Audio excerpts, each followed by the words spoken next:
গাজা থেকে ফিলিস্তিনিদের জোরপূর্বক উচ্ছেদের আহ্বান জানিয়েছিলেন মার্কিন প্রেসিডেন্ট ডোনাল্ড ট্রাম্প। তবে তিনি এবার তার সেই অবস্থান থেকে সরে আসলেন। বুধবার ট্রাম্প বলেছেন, গাজা থেকে কোনো ফিলিস্তিনিকে সরিয়ে নেওয়া হবে না। ওভাল অফিসে আয়ারল্যান্ডের প্রধানমন্ত্রীর পাশে বসে ট্রাম্প এসব কথা বলেন। এদিকে ট্রাম্পের এমন বক্তব্যকে স্বাগত জানিয়েছে হামাস। এক বিবৃতিতে হামাসের মুখপাত্র হাজেম কাশিমি বলেন, যদি মার্কিন প্রেসিডেন্টের বক্তব্য গাজা থেকে জনগণকে বাস্তুচ্যুত করার ধারণা থেকে সরে আসার প্রতিনিধিত্ব করে, তবে তাদের স্বাগত জানানো হবে।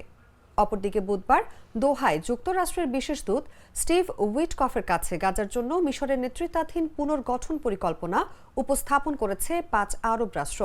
সেখানে ট্রাম্পের পরিকল্পনার স্পষ্ট বিরোধিতা করা হয়।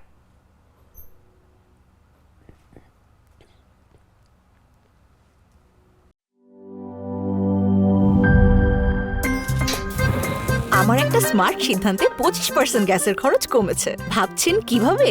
সাধারণ গ্যাস স্টোভ বদলে আমি এনেছি আরএফএল গ্যাস স্টোভ। এর সাইন্টিফিক নজল ও ব্রাস বার্নার ক্যাপ সমানভাবে তাপ ছড়িয়ে রান্না করে দ্রুত।